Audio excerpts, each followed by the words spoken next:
juu ya maisha yangu. Mwambie ni usiku wa tofauti juu ya maisha yangu, kwa ajili ya kubadilisha matokeo juu ya hatima, juu ya majira, katika ulimwengu wa roho, katika ulimwengu wa damu na nyama, katika jina la Yesu aliye hai. Sema amen. Andika usiku wa kugeuza matokeo. Usiku ni nini? Usiku ni nini? Usiku ni majira yanayokuja baada ya masaa ya nuru kuwa yametamatika. Usiku ni majira ya giza yanayokuja baada ya majira ya nuru kuwa yametamatika juu ya uso wa nchi. Kwa nini usiku wa leo tuko mahali hapa? Kugeuza matokeo. Kwa nini ninazungumza juu ya giza? Kuna giza aina tatu kwenye maisha haya. Giza la kwanza ni lile unaloliona baada ya masaa ya mchana kuwa yametamatika. Hilo ni giza la kwanza. Lakini giza la pili linapatikana wapi kwa mwanadamu? Giza la pili linapatikana ndani ya mwanadamu. Hebu sema ndani ya mwanadamu. Inawezekana wewe hauna giza, ila kuna someone ana giza ndani yake. Hili giza lina namna gani? Hili giza linapatikana ndani ya mwanadamu kwa sababu ya kukosa maarifa ya utu wake na vitu. Narudia tena, giza linalopatikana ndani ya mwanadamu linatokana na kukosa maarifa na ufahamu wa utu wake wa ndani na wa nje pamoja na vitu. Nikisema kukosa maarifa, giza ni kile kitu, giza la ndani ni kitu usichokijua. Ukimkuta mtu anachezea kompyuta ni kwa sababu anaijua. Ukimkuta mtu ana type kwenye kompyuta ni kwa sababu amesoma habari za Software Office, Excel na PowerPoint sijui na vitu vingine. Ukimkuta mtu ana edit, maana yake amesomea hiyo program. Hana giza juu ya hiyo program. Kuna mtu ana ufahamu ya masomo katika mambo ya elimu. Huyu ana ufahamu wa hesabu, huyu ana ufahamu wa Kiingereza, huyu ni mkemia, huyu si ni dokta, ni ufahamu. Huwezi ukawa dokta kama huna ufahamu juu ya biological disease. Ni kweli magonjwa leo husu mwili wa binadamu, lazima uwe na ufahamu nao. Mimi na wewe tusipofahamu, tuko katika giza na kutokufahamu. Juu ya malaria inatibiwaje? Juu ya typhoid inatibiwaje? Mdudu wa malaria anaonekanaje? Na typhoid, tuko katika giza. Kwa hiyo hilo ni giza la pili ndani ya mwanadamu, kutofahamu mambo. Nikizungumza hivi ninazungumza kwa engo pana, lakini kwa muda mchache. Kwa usije ukafikiria wewe una nuru juu ya mambo yote. Kuna vitu vingine ni dark kwa sababu hauvijui. Haleluya. Amen. Haleluya. Amen.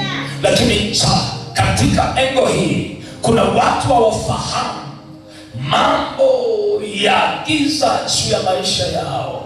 Wewe ni nani katika dunia hii? Unapaswa kuwa nani? Himself, yourself. Ukikosa kujifahamu, ni giza limekaa ndani yako.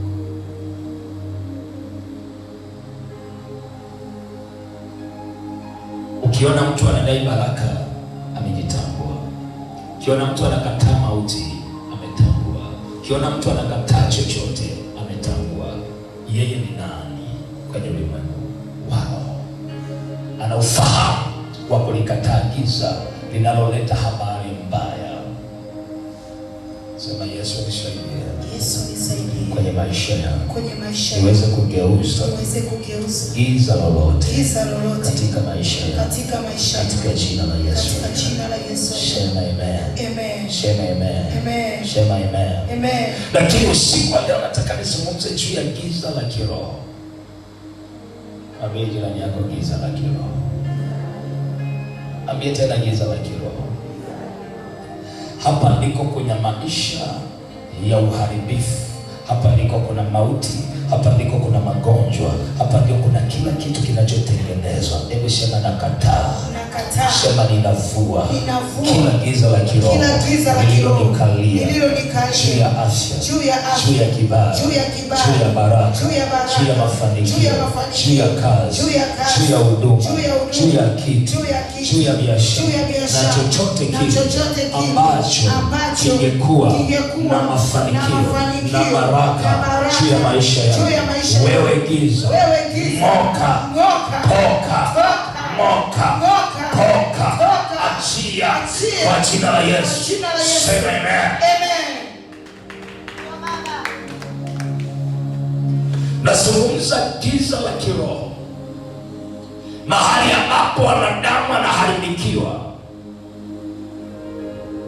Tupindue matokeo ya ufalme katika giza.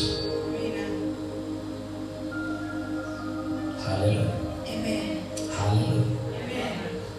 Ili uelewe ulimwengu wa giza, lazima tutembee kwenye vitu ambavyo nataka nikufundishe usiku wa leo. Ndiye Yesu asante. Yesu asante. Kwa ajili ya maarifa. Kwa ajili ya maarifa. Ili niweze kushinda. Ili niweze kushinda. Fungua nami kitabu chako kitakatifu wa Korinto wa kwanza, mstari sura ya 10.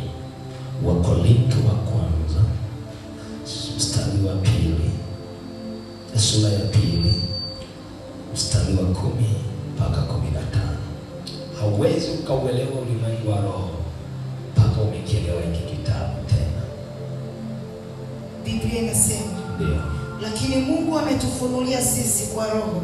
Lakini Mungu ametufunulia sisi kwa roho. Maana roho yachunguza yote. Maana roho yachunguza yote. Hata mafumbo ya Mungu. Hata mafumbo ya Mungu. Maana ni nani katika binadamu ayajuaye mambo ya kibinadamu ila roho ya kibinadamu iliyo ndani yake? Ni nani katika maisha ya kibinadamu ayajuaye mambo ya kibinadamu isipokuwa binadamu katika ubinadamu wake?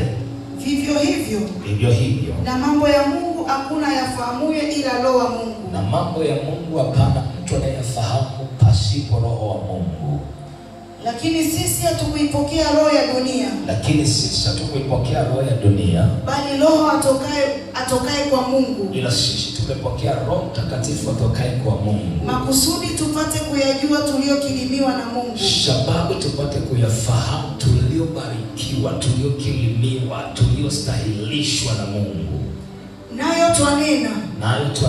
Si kwa maneno yanayofundishwa kwa hekima ya kibinadamu. Hatuneni kwa sababu ya maneno tunayofundishwa katika ulimwengu wa hekima ya kibinadamu. Bali yanayofundishwa na Roho. Bali tunanena yale tunayofundishwa na Roho. Tukiyafasiri mambo ya rohoni kwa maneno ya rohoni. Kugeuza matokeo si elimu ya kimwili, bali ni ufunuo unaoletwa na Roho ili kuyafasiri mambo ya rohoni katika Roho Mtakatifu.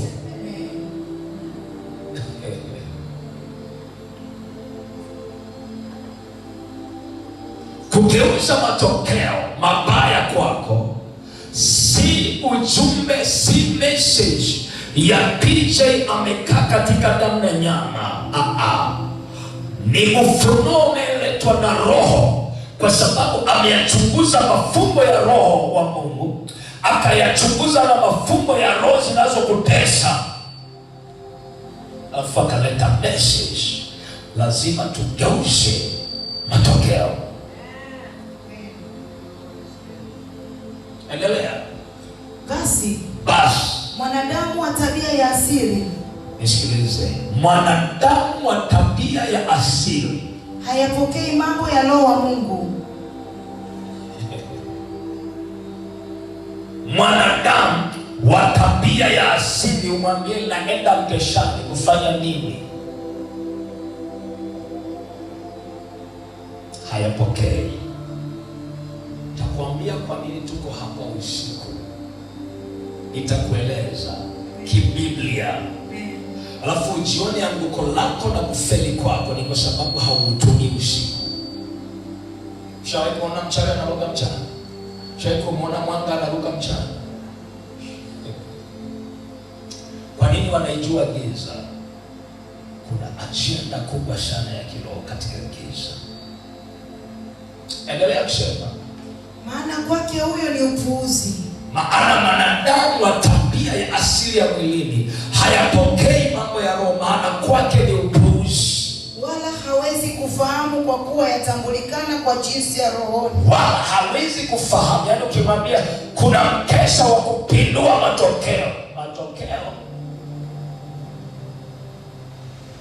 Yaani kwanza ni message papa kwake.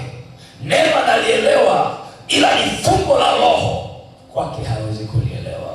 Matokeo gani unaenda kugeuza wewe?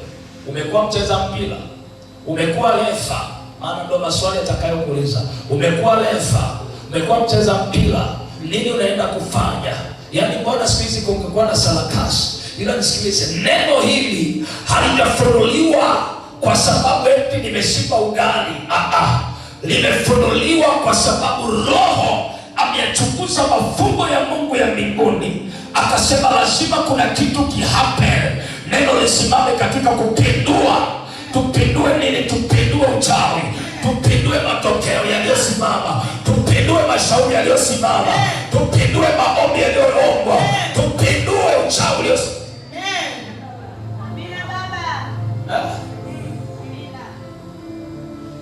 Sijui kama kuna mtu ananielewa.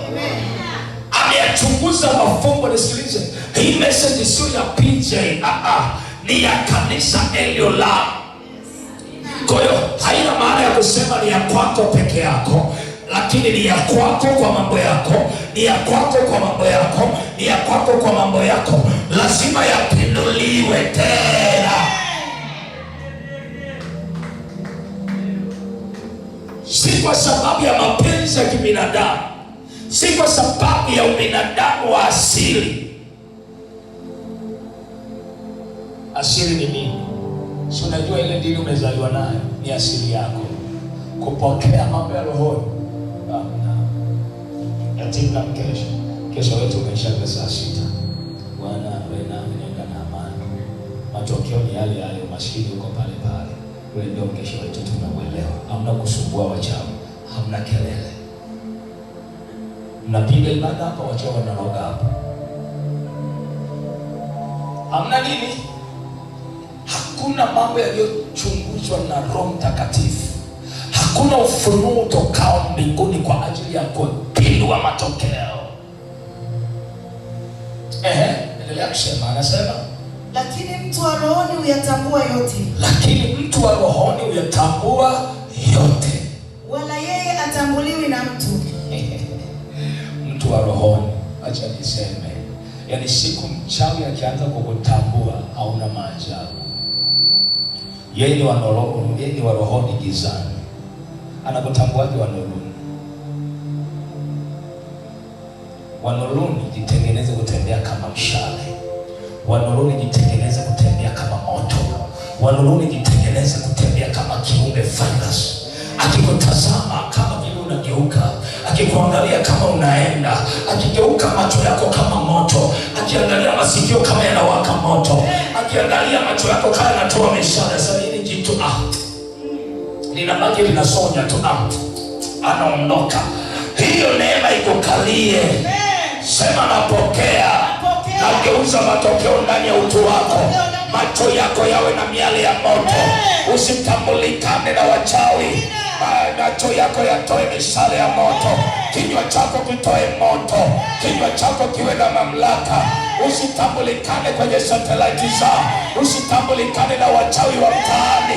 Wasikutambue kiroho, wasikutambue kimwili. Katika jina la Yesu sema amen.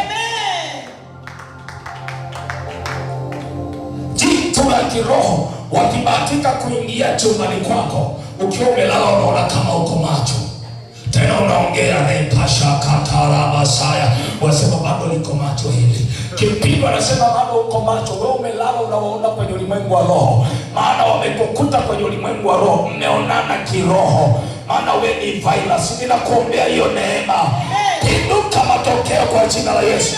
Wakija kwa njia moja, watawanyike kwa njia saba, wakukute uko macho unawatazama, uambie nimewaona, uambie nimewafahamu, uambie jirani nimekujua, uambie ndugu nimekufahamu, maana sasa hivi mimi sio kipofu, ninaona. Pokea nguvu ya kuona, napindua upofu wa kiroho, napindua upofu wa kimacho katika jina la Yesu leo. Uwaone wachawi wawe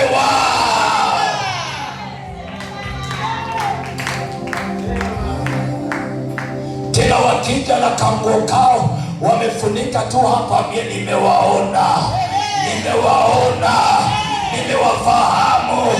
Wachawi wafunuliwe wote, napindua kwa jina la Yesu. Watakuja wamejificha, watakuwa wazi. Watakuja wamejificha, watakuwa wazi. Watakuja gizani, nuru itawafunua. Ninakuombea uwe nuru mwanangu, nyumba yako iwe nuru, kitanda chako kiwe nuru, chumba chako kiwe nuru, biashara yako iwe nuru, macho yako yatiwe nuru katika jina la Yesu. Sema amen. Mtu wako ndani upinduliwe, usiwe mtu dhaifu tena, uwe giant wa kiroho. Sema amen. Anasema vizuri Paulo, mtu wa kiroho hatambulikani, ila yeye hatambuliki kabisa, ila yeye anayetambua yote. Yani Paulo anasema anayetambua ya gizani anajua, mawazo anajua, ya nuruni anajua. Siwe wewe kwa jina la Yesu leo, siwe wewe kwa jina la Yesu leo. Yawe wazi ya gizani, wanapokaa vikao wafunuliwe, wanapopanga mipango ya kukuharibu wafunuliwe, wanapopanga kinyume cha White wafunuliwe, wanapopanga kinyume na Eulamu wafunuliwe. Wawe wazi machoni kwako. Napindua leo, ilo giza liachie, nuru itukalie, macho yako yaone. Sema amen. Ukiisha waona, uone na fedha, uone na fursa. Sema amen. Haleluya. Sasa anasema kwamba katika ulimwengu wa roho kuna mambo lazima uyafahamu. Ni kosa kutofahamu maisha yako kiroho, ni kosa kutofahamu maisha ya kesho kiroho, kosa kubwa sana. Kesho yako inatambulikana kwa roho. Tazungumza usiku, asubuhi yako inatambulikana kwa roho. Amen.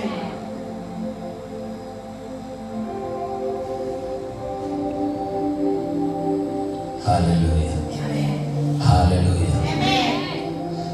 Sababu ya kufahamu ili upate neema ya kugeuza matokeo. Walipofunga ufungue, walipotenda utegue, walipopanga giza uondoe weke nuru. Ndio sababu ya kuyafahamu mafumbo yote ya Mungu. Ndio sababu ya kufunuliwa siri zote za rohoni.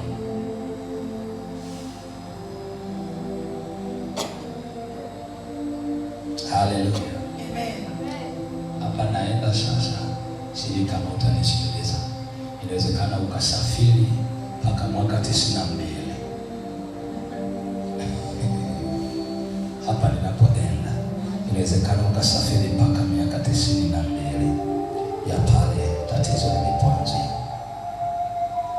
Kuna mambo unayaishi leo ni kwa sababu adui zako waliyapanda ushindi. Kipindi umelala unaota ndoto,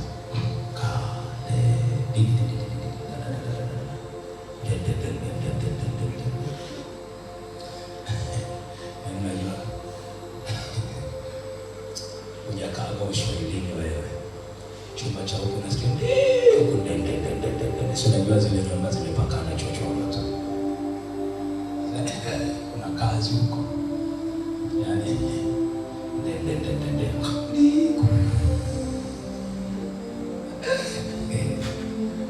Huyu atakesha mmoja huyu. Maana mtu wa roho, wacha nikwambie, anayatambua mambo ya mwili na ya roho. Mtu wa roho akianza kukoroma anashtuka. Maana masikio hayazi. Masikio hayafungi. Yaani ukienda tu long unajisikia afu unashtuka siko sawa. Ila kama unapotea kama kuna magari yako unajua Fiat Mbaula.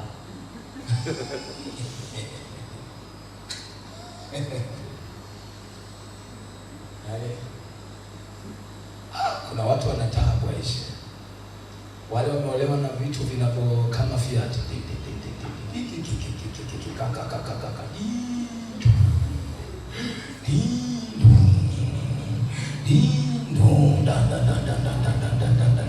Nenda badilisha tu gia sasa hivi, anataka kugeuka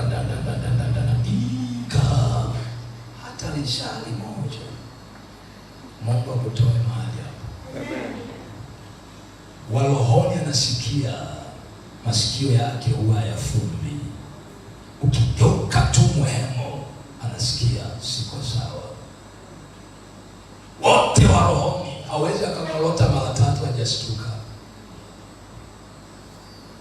Hiyo ni siri nakwambia. Ila kama unaamshwa lala vizuri. Wewe bado sana. Yaani baraka sahau. Yaani kama unaunguruma mpaka unalala vizuri, umelala vibaya. Wewe baraka sahau bado sana. Sana bado. Yaani kukua kiroho bado. Ila waliokuwa kiroho hawezi akamolota mara 3 hajashtuka na uhakika.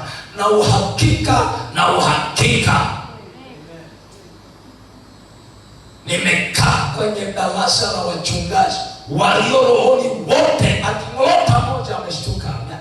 Sijui nilikuwa naenda wapi. Alafu kuna wale wachungaji vilaza kitabu kiko huko nasikia nasema Mungu tusaidie. Huyo ndio mchungaji wa watu.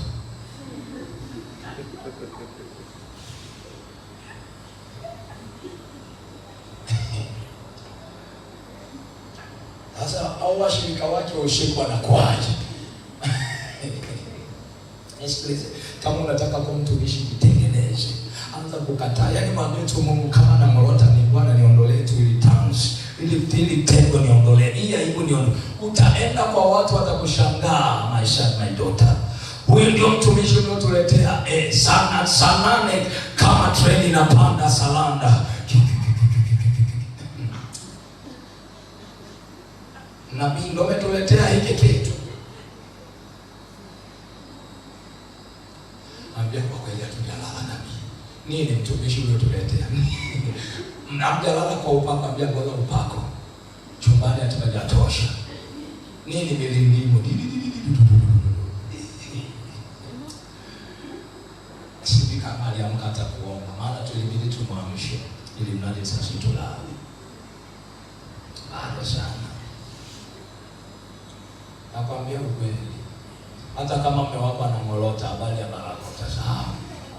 Yaani mwambie wewe kwenye baraka namna kiroho bado. Na wewe mwanamke mwenzangu kama unamolota pole. Yaani wa kiroho ya kwanza sasa napotea. Hapa siko sawa.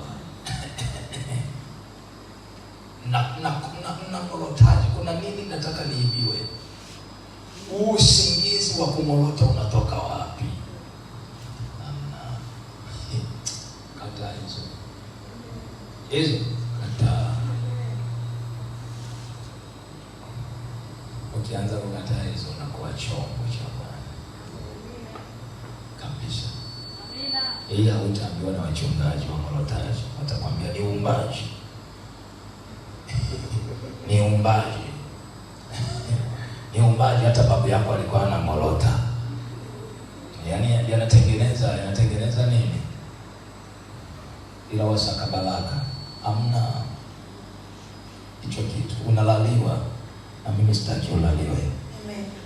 Kitabu cha Ayubu 33.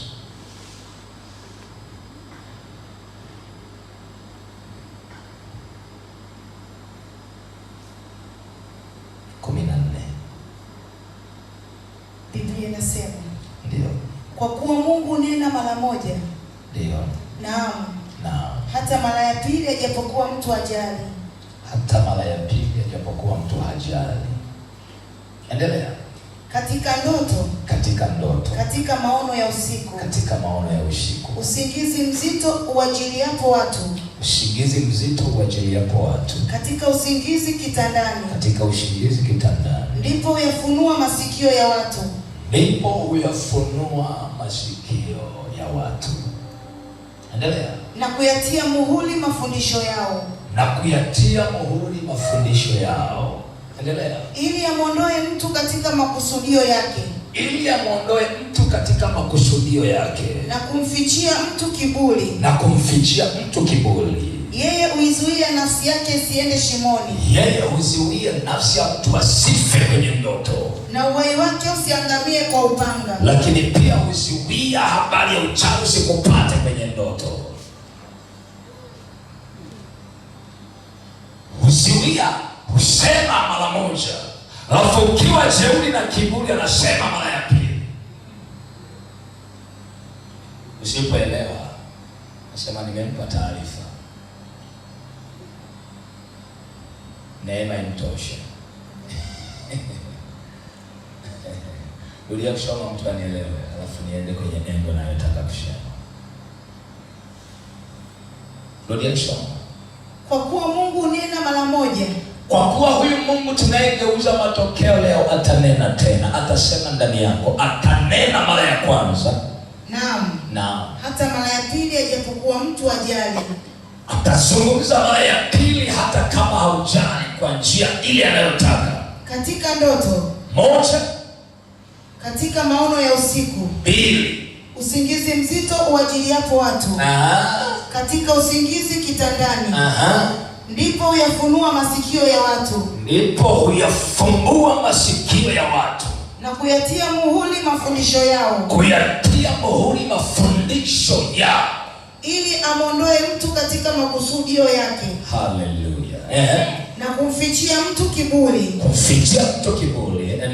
Yeye huizuia nafsi yake isiende shimoni. Katika maonyo ya rohoni, katika mambo yanayofunuliwa, anaweza akakufunuliwa habari ya mauti ili ikatae mauti.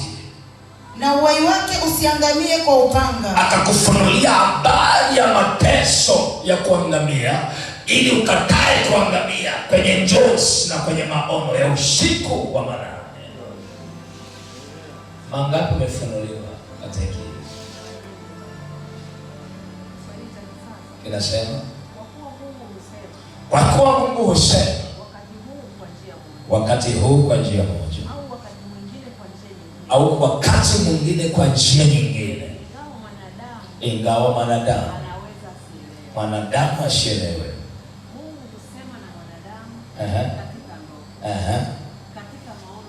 Katika ndoto na katika maono ya usiku. Ndio wanadamu anaweza kusemea maskini wao na kuwatia hofu kwa maono ili kumgeuza mtu kutoka kwenye kutenda mabaya na kumwepusha na kiburi. Katika maonyo anakuja kuzungumza juu ya habari ya maonyo masikio ili kukutoa kwenye kiburi kinachokuangamiza, kukutoa kwenye kiburi kinacholeta mauti.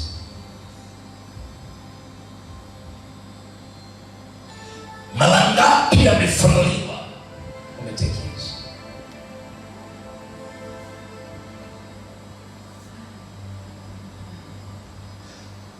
Sasa sio ya nuruni, ya gizani yanayokutesa.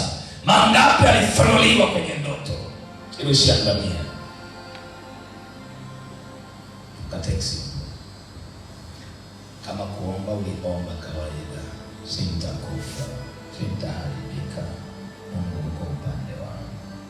Wenzako walikuwa hodari katika miungu yao, walikuwa hodari katika uchawi wao, wanatega mitego wakasema hautaiona, alafu Mungu anafunua habari ya mitego aliyotega, habari ya uharibifu aliyokuletea, alafu unaomba kawaida, sintakufa, mabaya hayatanipata. Haleluya, kistaarabu Bwana, sintakufa mimi, wala hayatanipata, maana mimi ni mjoli wako.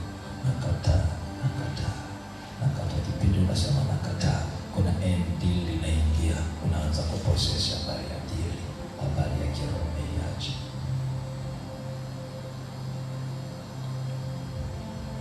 Kuna watu leo wanayaishi kwa sababu waliyadharau jana. Kuna watu hatutayaishi mabaya kwa sababu hatutadharau ndoto na maono. Kuna watu baraka zitawakalia kwa sababu walifunuliwa alafu wakaziatamia. Kuna watu wataenda kukaa upstairs kwa sababu walifunuliwa alafu wakaatamia. Na kuna watu wataharibiwa kwa sababu walifunuliwa habari ya siri ya uharibifu wakatekeleza. Katika njozi ya usiku wa manane juu ya kitanda chako kizuri, unajua ni nini?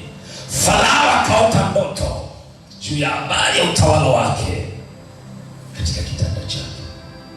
Vita naliona usiku wa manane, wanaume wawili walioungana, madhabahu zilizoungana zikapeana nguvu kukuharibu. Yesu akusaidie, msaidie huyo mwanamke.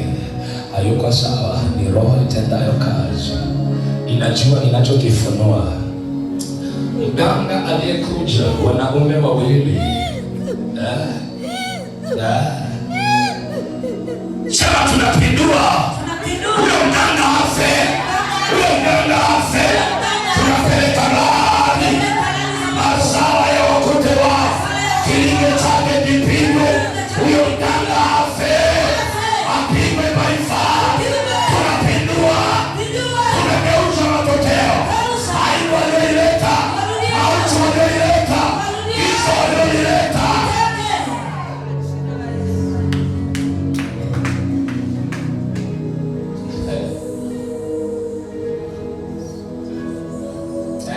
Ili kupindua utoboi.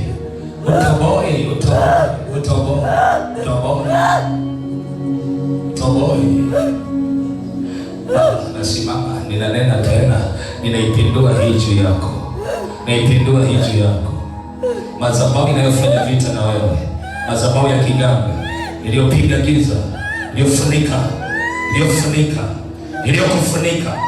iliyokuzingira, umekuzingira pande zote. Wamezingira pande zote. Rapa sheketa rabashaya. Hamna kuona, hamna kushikia. Lepa sheketa rabashaya.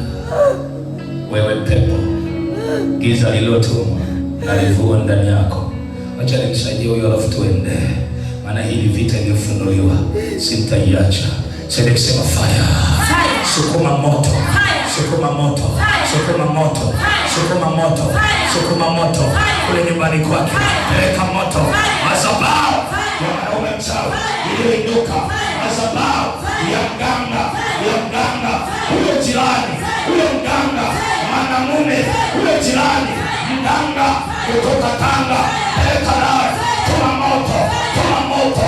Tuma moto. Tuma moto. Afe yeye. Afe yeye. Afe yeye. Peleka. Upanga wa roho. Upanga wa roho. Peleka. Upanga wa roho. Peleka. Upanga wa roho.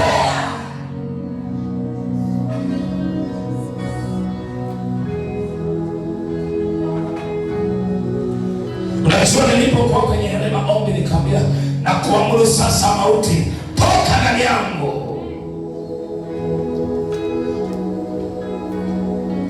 Kuna kitu kikachomoka malangoni.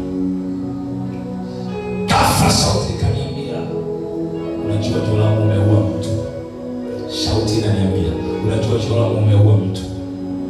unajua umeua mtu, alafu ukanyamaza. Nimeua mtu gani?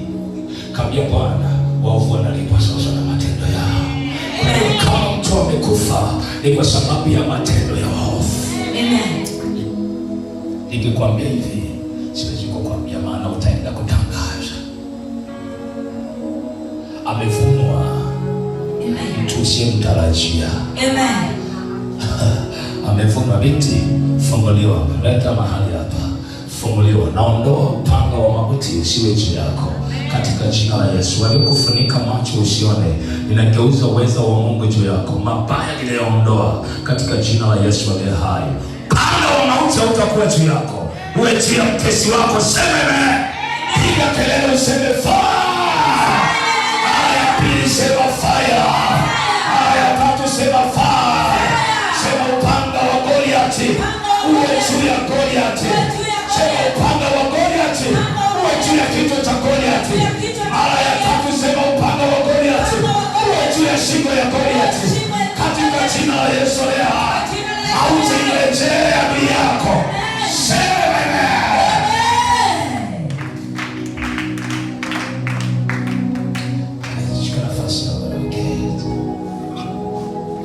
haleluya. Haleluya. Bwana Yesu asifiwe. Amen. Bwana Yesu asifiwe. Amen. Bwana Yesu asifiwe. Amen. Unajua kuna adui zako ukipindua matokeo wanaenda kuaibika. Kesho ukikutana nao wewe ndio utawarehemu, kwa sababu utawaonea huruma.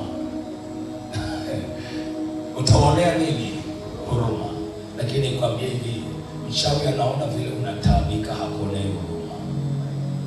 Hafuti neno lake, ila anatafuta kusikia kilio chako ili azidi kukaza.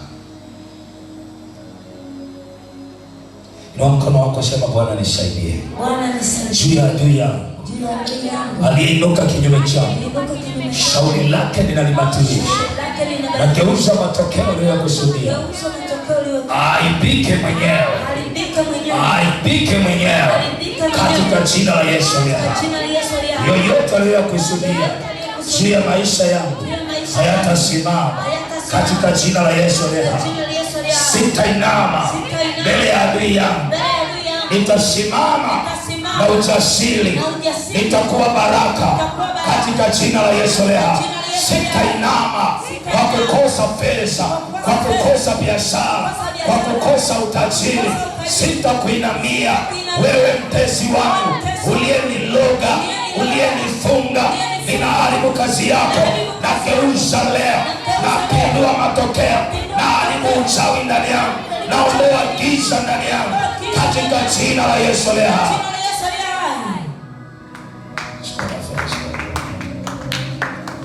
Hebu nisome kitabu cha Zaburi 6 mstari wa 10.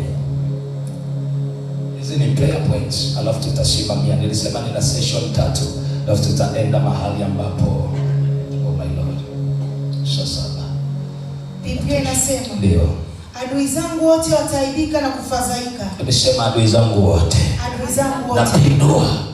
Nageuza matokeo yenu. Sitatembea kwenye hatua zenu nilizonipangia kwenye ulimwengu wa roho, juu ya fedha, juu ya mali, juu ya biashara. Wewe adui yangu, sitatembea kwenye matokeo yako. Natoa hatua zako kwenye matokeo ya hasara, ya kibiashara, ya kifedha, kushindwa, kukataliwa katika jina la Yesu. Sema natoka leo, nageuza leo hatua zangu, nageuza leo mtembeo wangu wa kiroho. Sema nageuza sasa, biashara yangu haitakaa kwenye mikwamo. Napindua roza mikwamo, nageuza matokeo yenu, napanda mafanikio kwa jina la Yesu. Sema amen. Ndio kusoma huko hicho kitabu. Adui zangu wote wataaibika na kufadhaika. Adui zangu wote hebu sema wote. Wanuruni wanaokuwazia mabaya na wagizani wanaokuroga, wote watafadhaika Kwa sababu ipi?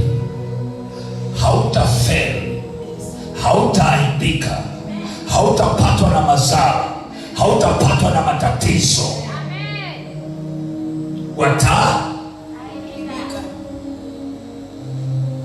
Haleluya. Watarudi nyuma kwa ghafla. Watarudi nyuma kwa ghafla. Wataaibika. Alafu wataaibika tena. Usione mtu ameondoka kwenye uwepo wako, ndani yake alikuwa ni adui anayekusnitch. Akiondoka kwenye uwepo wako, usije ukasema why ameondoka, baba nirudishie huyu mtu. Kuna sababu. Kwa sababu neno la Mungu li hai, linawaondoa maadui ambao wangekuharibu kesho. Kwa sababu gani? Wanafadhaishwa. Wakipanga kukuharibu hauharibiki, wakipanga kukuangusha hawaanguki. Wanafadhaika. Wanafanyaje? Wakisha fadhaika, wanatoa miguu yao, wanaanza kurudi nyuma, kwamba huyu bwana akitujua nini kita happen. Kipigo anaondoka, usije ukaingia maombi nirudishie, huyo ni adui. Mwambie Bwana, nipe watu mataifa wanaonielewa, watakaobeba utajiri na heshima kwa ajili yangu. Unajua neno kufadhaika? Unajua neno kufadhaika? Ni kukosa ujasiri. Kukosa ujasiri wa kutenda jambo lolote mbele yako. Nikiwa na ajenda ya siri ya kukuangusha, alafu nikatengeneza ego ya kukuangusha, nitakukuta umekuwa imara, alafu na taarifa, mimi nafadhaika. Alafu weponi mwako natoka mbele yako, naanza kukulamba kona la kiroho, kwamba Bwana sina ujasiri. Huyu bwana anaelewa kabisa nimepanga matita ya kumwangusha, alafu amenyamaza tu. Ni adui yako. Rudia kusema mtu anielewe. Adui zangu wote wataaibika na kufadhaika. Kwa hiyo kuomba kwako si kwa ajili ya wachawi tu. Tunao ofisini, tunao makanisani. Wote wanaitwa aliyebeba hila ya kukuharibu na kukuangusha. Atafadhaika, alafu atarudishwa nyuma. Mtu anayekuja mbele yako, huyu amepewa nguvu.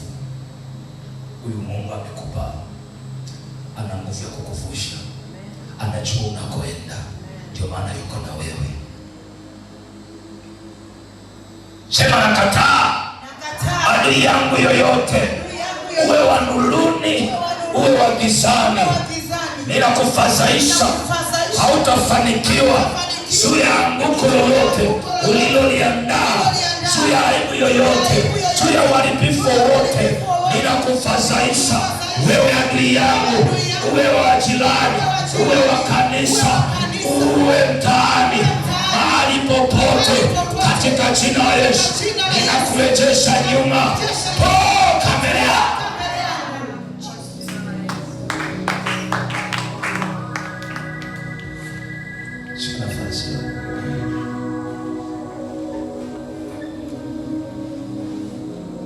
Kazi ya adui ni nini?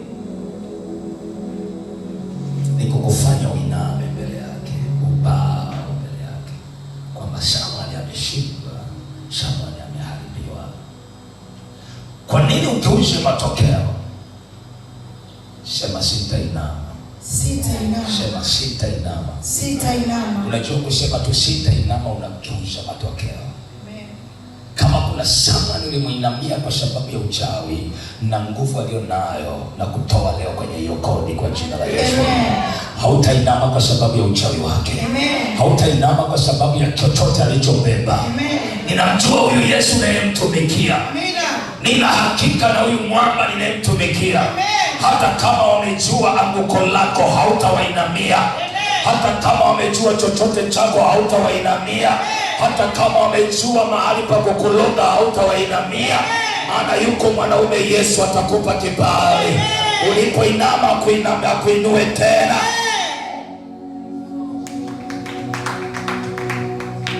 Haleluya. Jifunze kutokumuinamia adui yako ili muone Mungu kwenye maisha yako. Jifunze kutokumuinamia adui.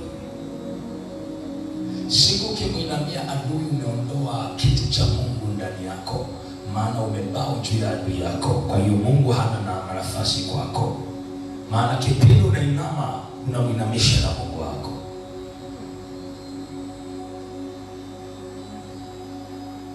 Mungu akikuangalia na kutazamaje? Zaburi 20:8.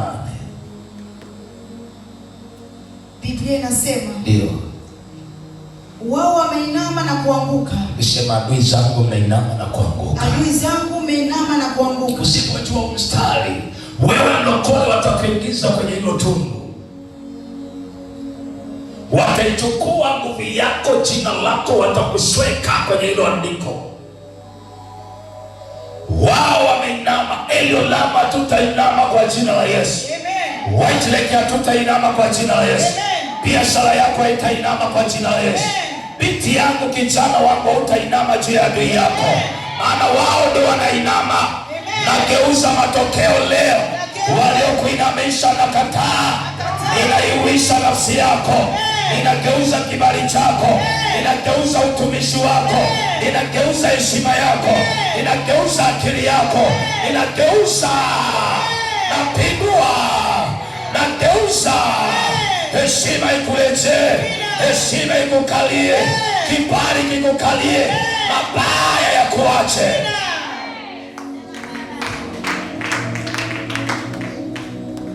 Anasema nini? Rudi hapo.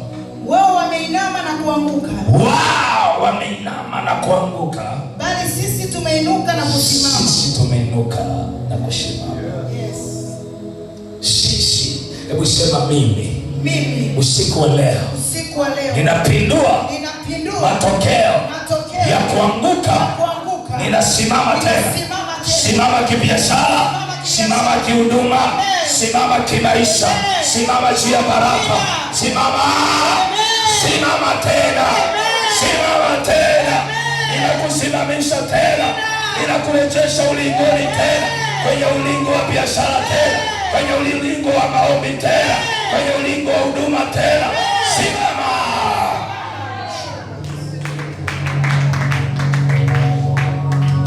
Nalipenda neno. Unajua nalipenda neno maana halitamwacha adui yako salama. Halitamwacha adui yako salama. Adui yawe roho halitamwacha salama. Hiyo roho yako kuinamisha na ikataa. Hebu sema moka ndani yangu. Maana sitainama, sitafunikwa, nitasimama, nitaonekana, nitamtumikia Bwana, nitafanya biashara, nitainuliwa, nitakuwa na ndoa katika jina la Yesu. Sema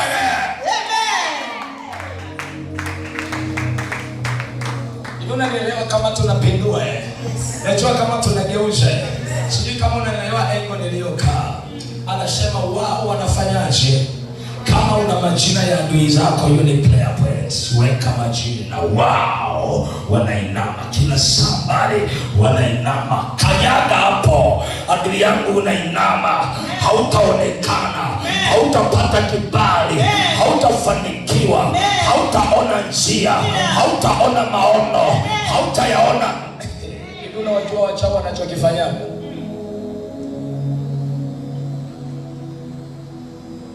Kila ukijaribu kuinua sura, kifuniko. Kila ukijaribu kufungua macho, giza. Weka majina ya adui zako. Wao wameinama na kuanguka. Waanguke juu ya uchawi wao.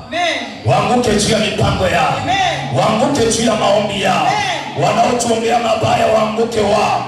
Wanaokuchimbia shimo wazame wao. Wanaokutumia mabauti wafe wao. wanaokutumia uharibifu waharibiwe wao. Wao waanguke juu ya hilo shimo, wao waanguke juu ya hiyo mitego, wao waanguke juu ya kukataliwa kwao. Wanaotuma maombi mabaya wakute wao, uharibifu na wakute wao, na yapindua.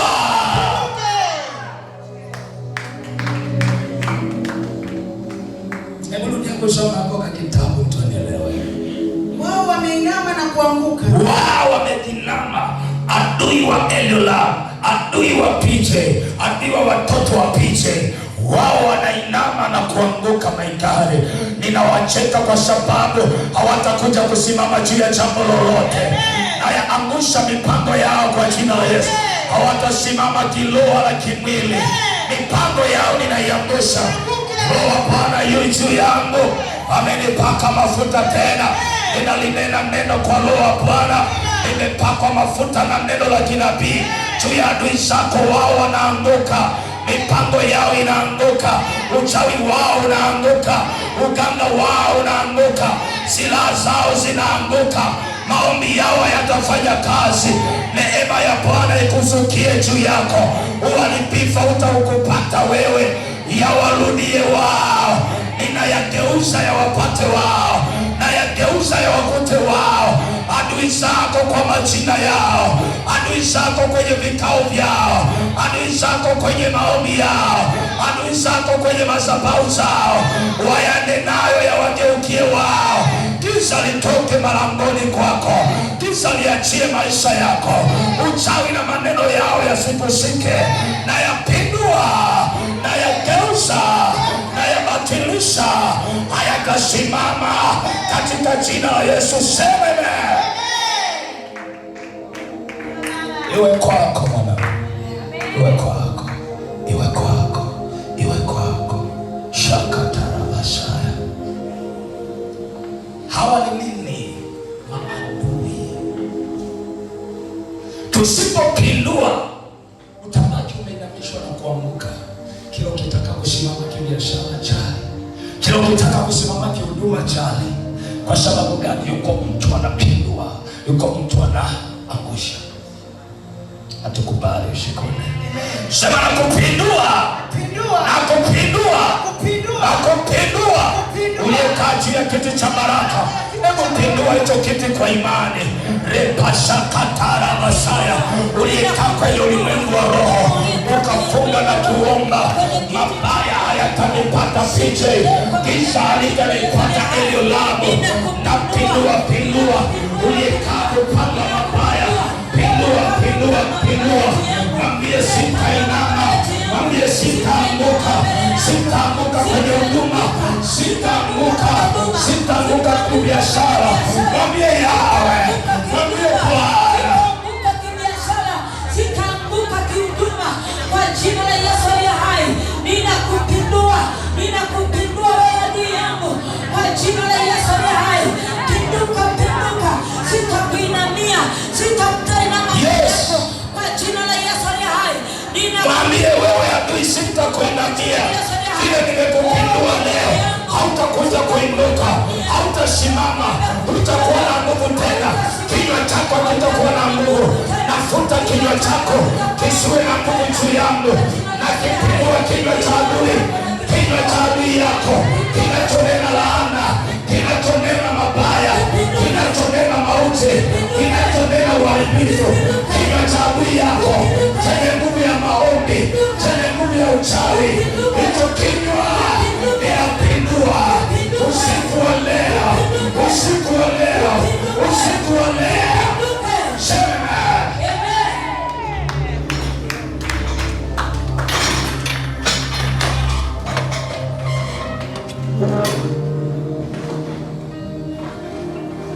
hivi ndivyo wachawi ukiwakuta kwenye misheni zao wanavyofanya.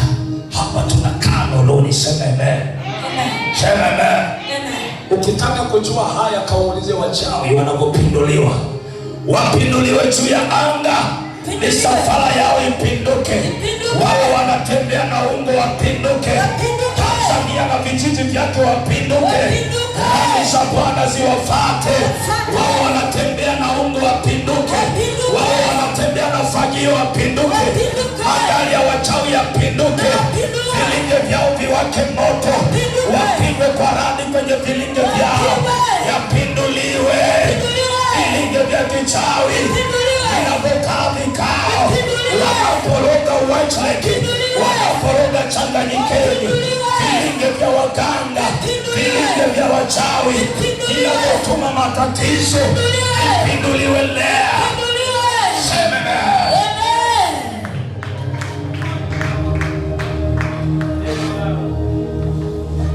Sema hallelujah. Amen. Hallelujah. Amen. Hallelujah. Amen. Huyu ndugu kimwacha wanatengeneza kilio. Anatengeneza ila usiku aliosema sitalia tena. Sitalia tena. Bwana sitalia tena. Bwana sitalia tena. Bwana nipe kicheko. Bwana nipe kicheko. Nasikia kicheko cha kinabii. Amen. Repashakatara basaya. Utacheka kama mwanamke vile Mariamu alipocheka na Elizabeth. Bwana akupe hicho kicheko cha kibiashara. Bwana akupe kicheko cha kuinuliwa. Napindua juu ya kuinuliwa. Napindua promotion ikufuate. Napindua cheo kikufuate. Napindua lango la biashara ligeuke. Lizalishe faida. Upate kicheko cha fedha. Upate kicheko cha mafanikio. Upate kicheko cha fedha. Upate kicheko cha faida. Ufanye biashara na upate faida. Bwana akupe kicheko. Usilie tena.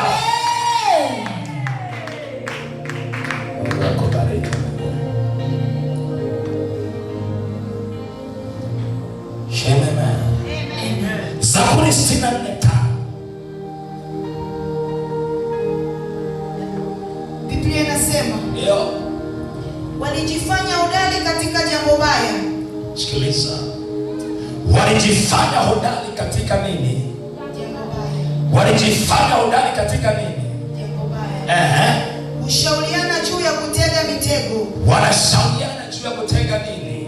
Mitego. Wanashauriana juu ya kutega nini? Mitego. Usema. Ni nani atakayeiona? Ni nani atakayeiona? Kama una Biblia pole, kama hauna diary pole. Nimesoma kitabu cha Zaburi ngapi? 64 mstari wa 5. 60. Ndio kusoma kwa faida ya mtu mmoja. Walijifanya hodari katika jambo baya. Adui zako wanaokuchukia ni hodari katika mambo mabaya, sio mambo mema. Ushauriana juu ya kutega mitego. Tunamwangushaje Joa? Tufanye kikao, tufanye maombi. Tunaiharibuje hilo la tuingie maombi. Tunasimamia Zaburi 35 kwa Joa. Kinyago nilichokitengeneza mwenyewe eti kisimame kwenye Zaburi 35. Nilichokifundisha mafunuo ya Zaburi 35 na 91. Leo hii eti kisimame kimshinde Joa. Fundi kungwi.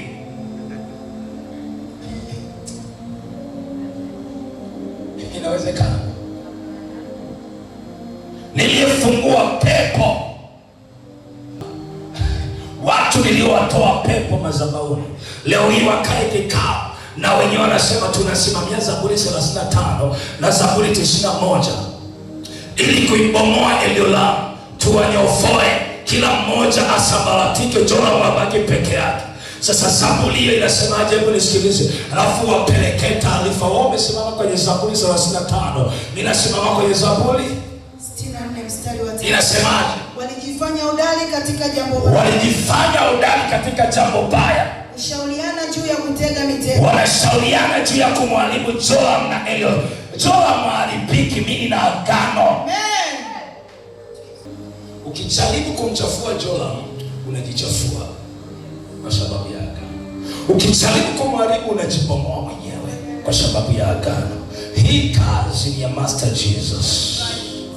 Mimi ninafanya kazi ya aliyeniita, aliyeniajiri kwenye ufalme wake. Amen. Kila aliyejifanya hodari yuko Master Jesus.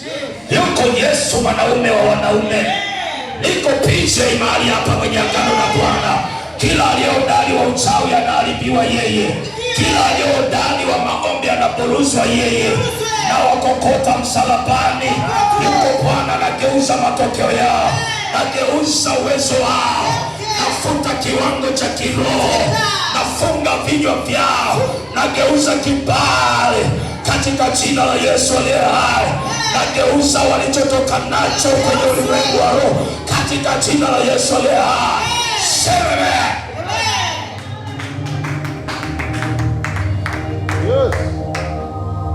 walijifanya udali katika nini? Mabaya. Wanasema, je, tukitega mitego wataiona? PJ, nabii wa Mungu ukae kikao mimi nisifunuliwe. Nimenyamaza tu. Sema tunapindua. Walioinuka kinyume na Eliola na watoto wa Eliola, sema sitamoka. Watasambaratika wao, watatawanyika wao, wataanguka wao. Sema sitamoka. Mahali pa baraka yangu, mahali nakutana na Bwana, mahali pa kibali, mahali pa neema, katika jina la Yesu aliye hai. Sema sitatoka. Mitego yao naivuka, silaha zao naziharibu, maneno yao nayafuta, nayageuza. Sema amen.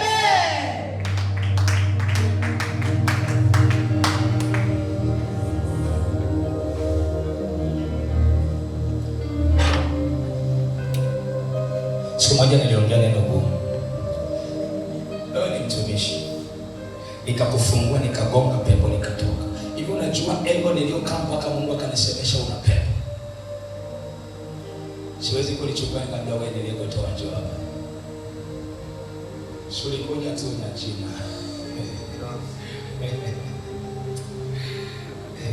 Sijaitwa tu kwenye hayo mama. Ila kuna virusi ukivikuta huko. Ai. Sema asante Yesu. Asante Yesu. Maana wewe ni mwema. Maana wewe ni mwema. Katika uweza na nguvu zako. Katika uweza na nguvu zako. Ninaomba leo. Katika jina la Yesu. Katika jina la Yesu. Nakataa mabaya. Nakataa mabaya. Wasikiliza kile wanasema. Wanatega nini? Wao ni hodari katika nini? Katika jambo baya. Zaburi 30 mstari wa 11. Biblia inasema, ndio, uligeuza matanga yangu kuwa machezo. Uligeuza matanga yangu kuwa machezo. Ulinivua gunia ukanivika furaha. Ulinivua gunia ukanivika furaha. Uligeuza matanga msiba wa biashara. Uligeuza matanga msiba wa huduma. Uligeuza msiba matanga ule kilio cha mahusiano na ndoa, ukanivika machezo. Ukanivua gunia ukanivika furaha. Hebu pindua hilo neno. Hebu sema sitalia tena. Juu ya mitego ya adui. Nakataa leo. Bwana sitalia. Ninaomba kwa imani. Kila msiba adui yangu uliotengeneza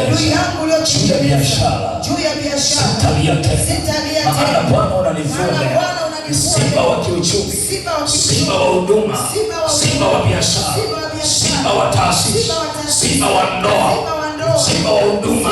Bwana unanivua, unanipa machezo, sitalia tena. Maana Roho wako yu ndani yangu, katika jina la Yesu. Kila gunia ulilonivika, roho ya kukataliwa, roho ya umasikini walionivika, na geuza. Toka roho ya umasikini, vazi la gunia walionivika kazini, utambulisho wa kipepo walionifanyia kwenye biashara, kwenye huduma, kwenye familia. Navua utambulisho wa mavazi mabaya, utambulisho wa kiroho juu ya huduma, magunia katika roho, kwenye ulimwengu wa roho. Toa ile vazi, toa utambulisho jina la Yesu. Kila vazi lenye utambulisho mbaya, kila vazi lenye utambulisho usiofaa, ninavua kwa mamlaka ya jina la Yesu. Navua kwa utambulisho wa kipepo, navua utambulisho wa kipepo walionivika katika ulimwengu wa roho, katika jina la Yesu Kristo. Navua kwenye mwili wangu, navua kwenye kibali changu, navua kwenye huduma yangu, katika jina la Yesu. Navua utambulisho wa kipepo uliovika mavazi ya mavazi yao. Ninalivua kwa mamlaka ya jina la Yesu.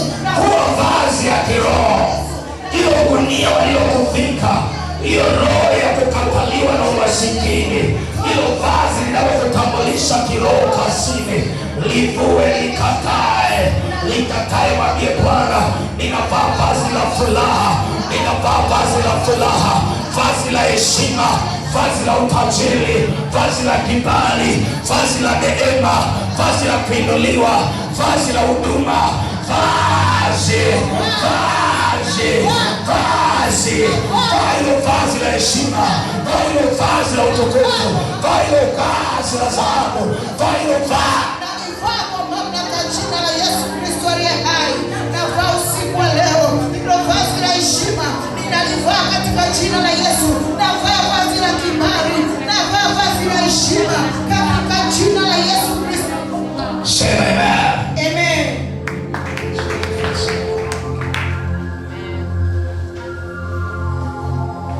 Sema Bwana, nipe neema ya kustawi. Nipe neema ya kustawi. Nakataa roho za mikwamo, za ukame, wa kifedha, mali, utajiri kwenye maisha yangu. Leo hii ninaisemesha neema ya kifedha juu ya maisha yangu. Amen.